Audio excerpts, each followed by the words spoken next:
Дүйнөнүн тамашасы толуп атат. Саат сайын кылыгына башын катат. Фирдоуси. Жоро эмнегедир өтө кыжаалат кирди. Аманпалч, дагы өлүм. Кандай эле күндө өлүм? Болгондо да коркунучтуу өлүм. Өзүңүз барып бербейсизби? Машина келдиби? Келди. Участкалык милиционер экинчи кабаттагы үйгө эч кимди киргизбей турган эле. Бир бөлмөлүү үйдүн эшиги ачылаары менен өлүк жыты бур этти. Жытынан эле анын 2-3 күн жатып калганын даана сезе койгон Аманпалыч кирери менен энеден туума болуп диванда жылаңач жаткан өлүктү көрдү. Көп эле өлүктү көргөн, бирок мындайды биринчи ирет көрүшү. Эркектин жынысы торбосу менен так түбүнөн кыя кесилип, чорбосу оозуна тыгылып, ал эми торбосу эгин жаап, шалбырап жатыптыр. Фотосүрөтчү өлүктү ар кыл ракурста тартып, ал эми сот мед экспертиза өз ишин астейдил өтүп атты. Фотосүрөтчүгө Аманпалыч кайрылды. Теги ооз тарабын крупный план менен алчы. Алдым. Анда үстүн жаап койгула. Айтмакчы. Мед экспертиза кызматкерлерине бурулду. Ушинтти да үй ичин сыдыра тиктей калды. Бул үйдө аял аттуу жашаган эмес. Жашаса да бети башына гана карап, үй ичине карабаган шалтырук аял жашаган көрүнөт. Ал эми тигил абийиринен айрылып, жылаңач жаткан өлүк көп эле болсо 30-35 жаштарда го. Шкафта илинген топ галстуктарына караганда интеллигент, андан да жалгыз жарым жашаган бойдук неме көрүнөт. Анын баамчыл көздөрү баарын кыдырата тектеп келатып, өлүк алдына кылайып чыккан чачтын учуна көзү түштү. Тартып көрсө упузун кара чач экен. Эч кимге байкатпай чөнтөгүнө асте салып койду. Жорик. Мед экспертиза өз ишин бүтүрөрү менен өлүктү моргко жибергиле. Анан бүт данныйларын алып, участковый экөөңөр менин кабинетиме келгиле. Келишти. Кулак силерде. Жоро. Аты жөнү Болот Шаршенов. 66-жылы туулган. Демек 33-тө, кесиби педагог. Вузда улуу окутуучу экен. Эми эле Мальбородон чиркеттире бирде тамызып бараткан Аманпалыч тамызбай токтоду. Эмне? Эмне? Улуу окутуучу деген кимне? Старший преподаватель. Ошону анан улуу окутуучу деп которуп алдыңарбы? Мен эмес, Аманпалыч. Тилчилер, журналисттер, атүгүл тигил өкмөт үйүндөгүлөр ушинтип жазып жүрүшөт. Жорик, дагы айтам. Мага сен өкмөттү үлгү кылба. Өкмөт деген азыр жок, өлгөн. Өкмөткө ишенген киши азыр арам өлөт, жигитим. Айылды көтөрүү деген ошо өкмөт өзү былжырап которуп жүрөт. Айылды көтөрбөйт. Аялды көтөрөт. Айылды өнүктүрүп өстүрөт. Тиги тилчилер өздөрү. Тилчилерди үлгү кылба мага. Касым Тыныстановдон кийин тилчи чыккан эмес. Кийин чыкса чыгар. Азыр башаламан заманда чыкпайт дагы. Аманпалыч, журналисттер өздөрү ага же улуу редактор деп жүрүшөт. Баары былжырак. Эгер экөөбүз журналист болсок, старший редакторду баш редактор, главный редакторду башкы редактор деп которот болчубуз. Аталган күчөтмө сөз эң башкыны түшүндүрөт. Демек, башкы деген сөз главный дегенди түшүндүрөт. Баш старший, башкы главный. Экөөбүз азыр чекст эле эмес, журналист да болушубуз керек, жигитим. Туурабы? Туура. Анда ишке келели. Сен оюң боюнча тигинин чорбосун ким кесип кеткен? Менимче, Аманпалыч. Бул дагы баягы бир оңко тургузам деген Камчыбектей катын пост неме көрүнөт. Бул да досунун катынына бара коем деп анан досу аны мас кылып өч алган көрүнөт. Мүмкүн. Ушундай болушу да мүмкүн, бирок менин оюм боюнча аныкын эркек эмес, аял киши кескен. Дебейсиңби? Өч алыш үчүн эркек эркекке бычак уруп өч алышы мүмкүн. Аблестей желкеге атып, сууга чөктүрүп өч алышы мүмкүн, бирок тегинисин кесип өч албайт. Кызгануудан улам эркек эркектикин жулуп алыптыр деп уктуң беле? Уккан эмессиң, укпайсың дагы. Ал эми аял эркектикин жулуп алган учурлар болгон. Муну бир дейле. Экинчиси, эркек кесмек түгүл эркектин кармалап, кароодон жийиркенет. Анын үстүнө эркектин эркектик психологиясы мындай кемсинтүүгө жана кемсинүүгө барбайт. Аялдар андай эмес. Эркектердин жан дүйнөсү жана кумароту аялдардын алакандай жеринде экениндей эле, аялдардын жан дүйнөсү жана кумароту эркектердин дал ошол кесип салган жеринде. Эркектердин 12 мүчөсүнүн ичинен аялдар ошол жерди эң артык көрүшөт. Ошон үчүн алар аны кармап эле эмес, кармалап эркелетүүнү жакшы көрүшөт. Атүгүл жийиркенбей оозуна алууга чейин барышат. Албетте, бар эмес. Тигил өч алмак болгон аял же тигини өтө күчтүү сүйүп, бирок сүйүүсүнөн өтө катуу алданган үчүн, же тигини өтө жек көрүп, анын өтө садисттиги үчүн ушундай ишке барган. Эми мындай, эртең ошо Шаршенов иштеген вуздун деканы мага чакырып бергин, хоппу? Вуздун деканы анын алдында отурду. Шаршенов жөнүндө эмне билесиз? Жер жамандап барбасын. Педагог катары демагог. Дилетант эле. 7 аял алып ажырашкан. Ар бир аялында бирден экиден балдар калган. Акыркы жылдарда бойдок жүргөн. Ушундай немени вузда кармоого болобу? Тиги кара үйдө колдоочусу бар экен. Сиздин оюңуз боюнча аны ким өлтүрүшү мүмкүн? Ушуну билбейт экенмин. Азыркы студенттердин жүрүм туруму кандай? Сиз сурабаңыз, мен айтпайын. Ошондой болсо да, айрыкча контракт менен окугандар анык самопалдар. Лекция учурунда балчылдатып сагыз чайнап олтурушат. Арткы орунда олтургандар жашырынып алышып карта ойношот же кыздар менен шампан ичишет. Аудиториядан айдап чыксаң муштум кезек, керек болсо сөгүп өтүшөт. Окуудан айдай албайсыңар. Акча төлөп койсо кантип айтайсың? Капитализмдин шорумуна ушунда экен да. Акчаң бар болсо акылдуу экенсиң. Акчаң жок болсо уйстабоо экенсиң. Аныңыз эмне? Ошол хысын алып салганы. Шаршенов лекция окуган группаларды эртең менен бүт чогултуп бериңиз. Сизди келеттейинби? Жок, мен жөнүндө сөз болбосун. Жазуучу же артист менен жолугушуу уюштуруңуз. Мен да барып катышам. Эртеңкиге үлгүрө албайм да. Үлгүрүңүз. Шаршенов менин кызматкерим эмес, сиздин кызматкериңиз. Аманпалы жорону жанына алып, студенттердин чок ортосунда олтурду. Студенттердин арасынан өзүнчө 4 кызды өзүнчө ылгап, көңүлүнө түйүп алды. Анан чыканагы менен жорону капталга түртүп, асте шыбырады. Тигинде 2 кыз бар атпайбы? Чачын төбөсүнө түйүп, сулуусун көрдүңбү? Ошонун бир тал чачын мага алып бересиң. Муну бүгүн эмес, эртең. Ал эми тигил 3 кыздын аты жөнүн декан аркылуу тактап, үчөөнүн тең декан эртең менен мага жөнөтсүн, хоп? Хоп. Анын бир тал чачын кантип алып берем? Же анын чачы сизге эмнеге керек болуп калды эле деген сыяктуу суроолорду Аманпалычка берүү бул кылмыш ишинде бери дегенде эле маңыздыкка же алсыздыкка тете. Айтылдыбы, кыңк-мыңкы жок аткар. Эртеси эле ошол кыздын бир тал чачы Аманпалычтын сейфинде жатты. Жана 3 кыз анын кабылдамасында отурду. Кыздардын айтуусунда өлгөн Шаршенов эле эмес, тирүү педагогдордун ак сакалынан көк сакалына чейин. Албетте, бар эмес. Азыр педагогдук эле эмес, адамдын бир насили кеткенин, ар бир зачет же экзамен үчүн студенттердин алар акча талап кылгандарын, акчасы жок кыздар көчөгө чыгып, бирин сатып акча таап бааларын, кээ бир кыздарды, айрыкча контрагы жок студенттерди үйүнө чейин алып кетип, оюндагыдай пайдаланып, анан баа коюп берерине. 21-кылымдын кадрларын даярдап аткан көптөгөн вуздар, вуз эмес эле көт базарына, акча базарына айлантып кеткенин жашырбай айтышты. Шаршеновдун өлүмү жана ал жөнүндө илмектүү ой айта алышпады. Аманпалычтын бир гана үмүт илмеги чачта калды. 2 тал чачтын ээси эртеси эле Аманпалычтын бет алдында отурду.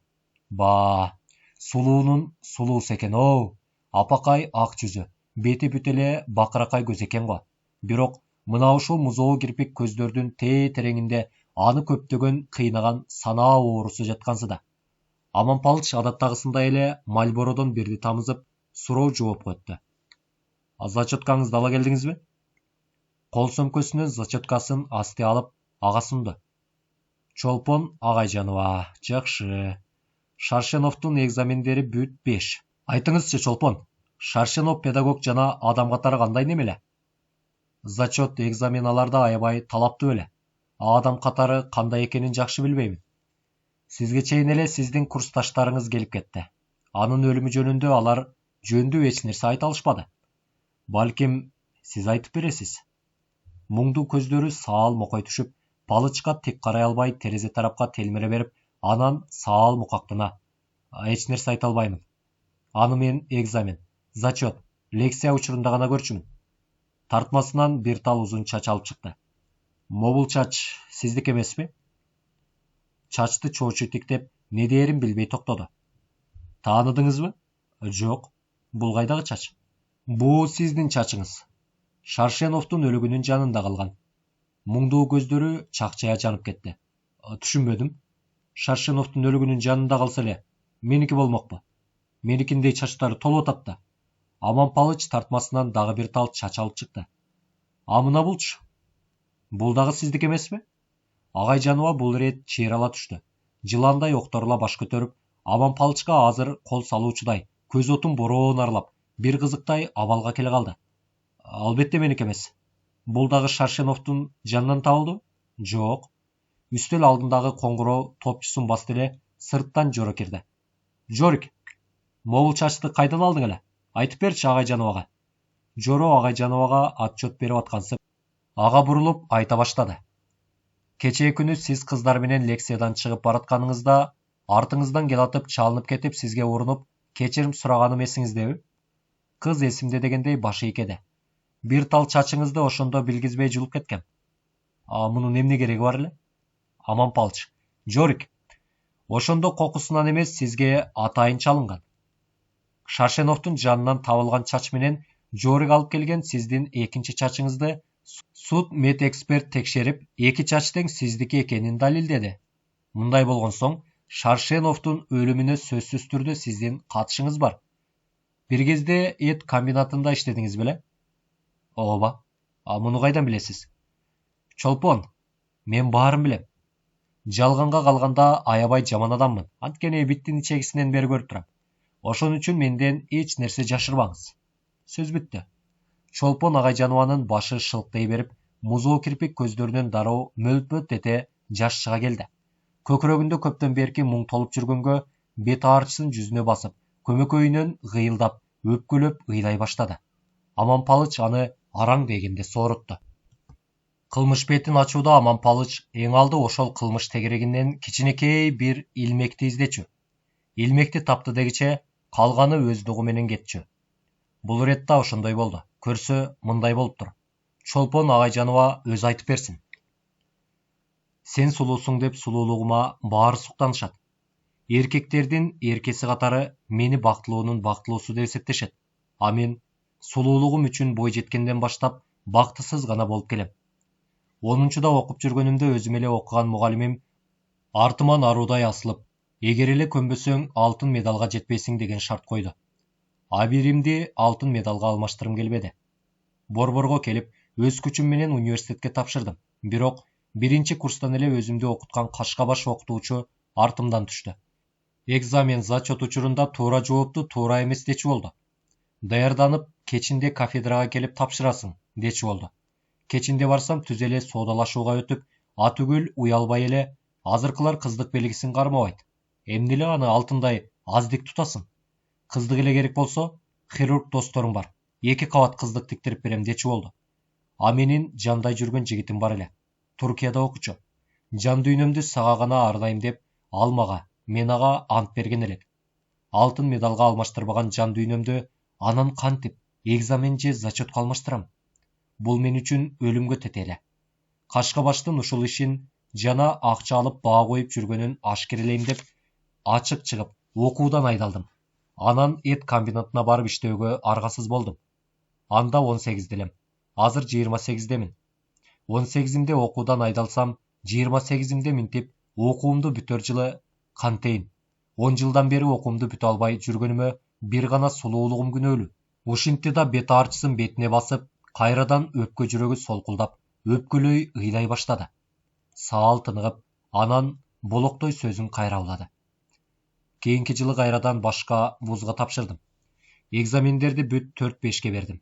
Эми экзамендик комиссиянын төрагасы артымдан түштү. Конкурс чоң. Эгер эле көнбөсөң өтпөй каласың деди. Кантип көнөм? Деги азыркы эркектер эмне болуп баратканын билбейм. Өздөрү аялдан чыкканго акыры. Эмне үчүн аялдарды мынчалык кордойт? Ошентип кайрадан же андан же мындан жок көчөдө калдым. Менин бир гана максатым абийиримди сатпай туруп диплом алуу, жогорку билимдүү болуу эле. Үмүтүмдү үзбөй дагы башка вузга тапшырдым. Адаттагыдай эле жакшы деген баалар менен өттүм. Биринчи курстан эле Шаршенов артымдан түштү. Бул ирет мурункудай дароо жылт бербей, айтканына көнүмүш болуп, аны алдамак болдум. Мейли, агай, мейли, күйөөгө тейин, анан сиздикимин дедим. Экинчи курска келгенимде Туркиядан бүтүп келген жигитиме жашыруун күйөөгө чыктым. Бирок көп узабай күйөөгө чыкканымды Шаршенов билип алды. Зачеткам кайрадан соодага түштү. Убада деген убада. Убадасы бошко жаманмын. Түнө деп айтканым жок. Ишти күндүзү бүтүрөбүз. Бир эле сен бекенсиң. Бүт кыздар ушундай алакандай жериңди аяп дипломсуз калба, деп ачык эле соодалашууга өттү. Ачык чыгып ашкерлейин десем, теги жогорку жакта колдогону бар экен. Студенттер бүт аны жек көрчү. Педагог катары майда, лекциясы жугумсуз, билими тайыз. Ошонусуна карабай, кобу чирен немеле. 10 жыл ашык көтөргөн тарпы чыккан жаман конспектисин кафедрада кодоюп туруп, окуп берип чыгып кетчү. Ай экзаменде деле кой, ашкере талап койчу. Деги кыргыз окутуучулардан жыргатып лекция окугандар чанда. Жалпылап кызыктуу окуй алышпайт. Ижарада турганыбызга байланыштуу мен окууну бүтмөйүнчө баланы кое туралы деп күйөөм экөөбүз макулдашканбыз. Сактанчубуз. Шаршенов артымдан каттуу түштү. Диплом үчүн ага көнүүгө аргасыз болдум. Кезектеги экзамен, зачет учурунда күндүзү үйүнө келүүгө өзүмдү зордодум. 7 аял алганын билчүмүн. Кебетеси, жүргөн турганы, сүйлөгөн сөзү мага эч жакчу эмес. Биринчи ирет көздү жумуп, айласыз ынадым. Үстүмдө эркек эле эмес, денеси муздак ташпага жаткандай сезилди. Күндүзү ишти бүтүрүп, экзаменди койдуруп, кечинде үйдө болуп калчумун. Көп узабай Шаршенов экөөбүздүн ортобуздагы чата кырбай баштады. Ал ичип алганда адам кейпинен кетет экен. Мени оюна келгендей пайдалана баштады. Анын мага болгон секс ыкмаларын айта баштасам, төбө чачыңыз тик турат. Жатынымдын сезгендигине байланыштуу күйөөм экөөбүз сактанчу шарик колдонбой, башка жол, дары-дармек менен сактанчубуз. Шаршеновго презерватив менен жатууну талап кылдым. Презерватив кийгенде аялдыкыбы же дубалдын жыртыгыбы баары бир болуп калат. Кийбейм, деп дароо каршы турду.